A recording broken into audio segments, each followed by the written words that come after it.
Madam, হ্যাঁ আমার সব কাজ হয়ে গেছে, এবার আমি আসি তাহলে।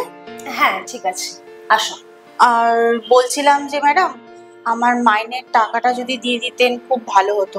মাইনের টাকাটা না, আমার 2 দিন সময় লাগবে, আসলে এদিক ওদিকে অনেক টাকা খরচা হচ্ছে তো। আমাকে 2 দিন সময় দাও, আমি তোমাকে দিই। না, বলছিলাম আপনি দিলে পরে আমি আমার ঘর ভাড়াটা দিতে পারবো, ওই জন্যই চাইছিলাম আর কি। হ্যাঁ বুঝতে পারছি, কিন্তু তুমি তো সেটা 2 দিন পরেও দিতে পারবে। আমার আসলে এদিক ওদিক অনেক খরচা হয়ে যাচ্ছে, তাই 2 দিন অপেক্ষা করো, আমি তোমাকে দিয়ে দেবো। আসলে ম্যাডাম, টাকাটার আমার খুব দরকার ছিল, আপনি টাকাটা দিলে আমি একটু ঘরের বাজার ঘাট করতে পারতাম, এই আর কি।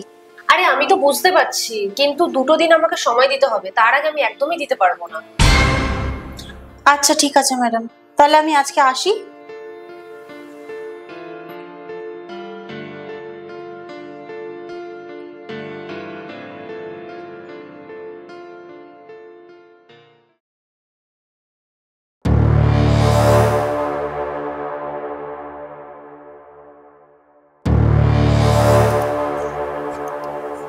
এই কি ব্যাপার তোর? নমস্কার সাহেব। আর সাহেব মানে, তোকে কদিন ধরে খুঁজেই পাচ্ছি না, তুই আমার ঘরে ভাড়াগুলো দিচ্ছিস না, তুই এইভাবে পালিয়ে পালিয়ে বেড়াচ্ছিস, কি ব্যাপার? না সাহেব, আমি যেখানে কাজ করি তো ওখানে বলেছে 2 দিনের মধ্যেই টাকাটা দিয়ে দেবো, ওখান থেকে টাকাটা পেলেই আমি আপনাকে দিয়ে দেবো। আরে তোর 2 দিন 3 দিন 4 দিন আমি আর সহ্য করবো না ভাই, আজকে তুই আমার ঘর ভাড়া কর, তুই ঘরটা ভাড়া কর। না সাহেব, আপনি তো জানেন আমার স্বামী এরকম অসুস্থ, আপনি যদি ঘর থেকে বার করে দেন আমি কোথায় যাব বলুন। আমি ওইসব কোনো কথা শুনবো না, আজকে আমার টাকা নেবো তারপর আমি যাবো। সাহেব বলছি, আমাকে আর 2 দিন সময় দিন, আমি বলছি তো আপনাকে 2 দিনের মধ্যে আপনাকে টাকা সব দিয়ে দেব। আমাকে ওখান থেকে বলেছে 2 দিনের মধ্যে টাকাটা দিয়ে দেবো, আমি পেলেই আপনাকে দিয়ে দেব। আপনি তো বুঝতে পারছেন সাহেব আমার পরিস্থিতি কিরকম খারাপ, স্বামীটা এরকম ঘরে অসুস্থ হয়ে পড়ে আছে, আপনি যদি এরকম করেন আমার সঙ্গে আমি কোথায় যাই বলুন তো।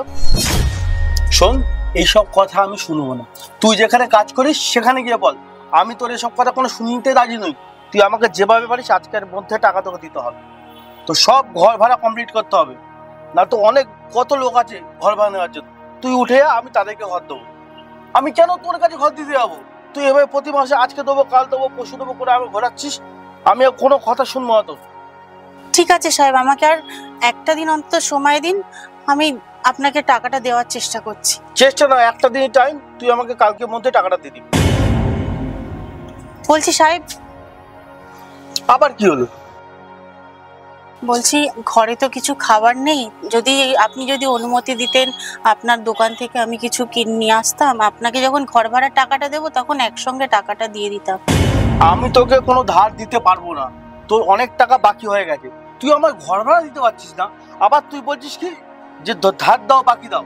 আমি আর একটা টাকা তোকে বাকি দিতে পারবো না, তোকে আমাকে কালকের মধ্যে টাকাটা দিতে হবে ভাড়া, না হলে তুই ঘর ছেড়ে ভাড়া করে দিবি, মনে থাকে আমার।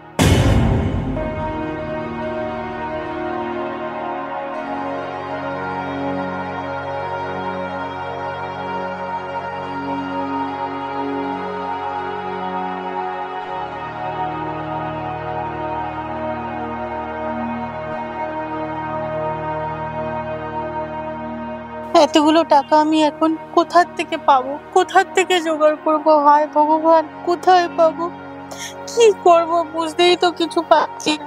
রূপা, ম্যাডাম। হ্যাঁ বলুন ম্যাডাম। এই নাও, এটা তোমার মাসের টাকা, আর এর মধ্যে কিছু টাকা বেশি দেওয়া আছে, সেটাই মাস কাবারি জিনিস কেনার জন্য।